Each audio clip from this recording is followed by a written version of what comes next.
મોદી સરકારે કાંઈ સાંભળ્યું નહીં. એને કીધું જે કરવું ઘટે એ સરકારે કર્યું. ઇલેક્શન કમિશનરની ઉપર આક્ષેપ કર્યા. મમતા બેનર્જીને તો એ ભગવાનની દયા છે, કેજરીવાલ જેવું છે. કેજરીવાલ સુપ્રીમ કોર્ટ થી માંડીને બધાના જજને આક્ષેપ કરે છે કે જજે પક્ષવાદી છે. એમ મમતા બેનર્જી પર ફાવે એમ આક્ષેપ કરે છે.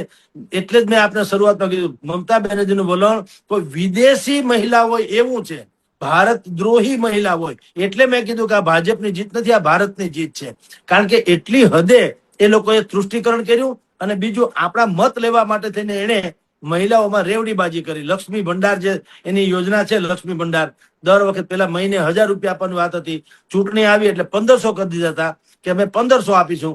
પરંતુ ભારતીય જનતા પાર્ટીને ખબર હતી કે આ અભિને તો કભી નહીં, એના જેવો ખેલો છે. એટલે એને 1500 બદલે એને 3000 રૂપિયા કર્યા કે અમે તમને 3000 રૂપિયા આપશું. એટલું જ નહીં, ત્યાંની સિટી બસ, જે જાહેર પરિવહનની બસ હોય છે સરકારની, એમાં મહિલાઓને ફ્રી પરિવહન માટેની વાત કરી. પછી 33% સરકારી નોકરીઓમાં અનામત કીધું. 33% એ પણ ભારતીય જનતા પાર્ટીએ ત્યાં એનો એજન્ડામાં સામેલ કર્યો. અને ખાસ કરીને મહિલા, તમે જે કીધું ને, એક ઘૂસણખોરોનો મુદ્દો હતો, એવો જ બીજો મુદ્દો સર હતો, એને કહેવાય સલામતીનો. આપણે બધા સંદેશ ખાલી ત્યાં જે ઘટના બની હતી એનાથી આખો દેશ સાક્ષી છે. અને આરજી મેડિકલ કોલેજમાં પણ જે ઘટના બની હતી એનો આખો દેશ સાક્ષી છે. ક્રૂરતમમાં ક્રૂરતમ ઘટના, નિર્ભયાની યાદ અપાવે એવી ઘટના ત્યાં બનેલી. ભારતીય જનતા પાર્ટીએ શું કર્યું કે સંદેશ ખાલીની જે હતી રેખાબેન પાત્રા, એને અને આરજી મેડિકલ કોલેજની પીડિતા હતી એની માતા, આ બેને તો પક્ષની ટિકિટ આપી વિધાનસભાની.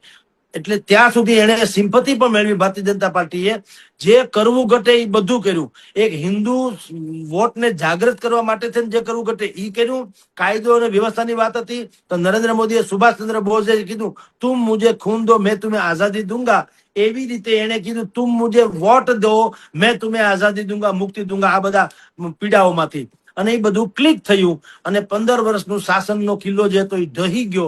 કારણ કે એ શાસન નતું, એ કાયદેસરનું એની ઉપરનું આધિપત્ય હતું. દબાવેલી રાખેલી સ્પ્રિંગ હતી જે બમણા જોરથી વિડીયો લાઈક કરો અને ચેનલને સબસ્ક્રાઇબ જરૂર કરજો.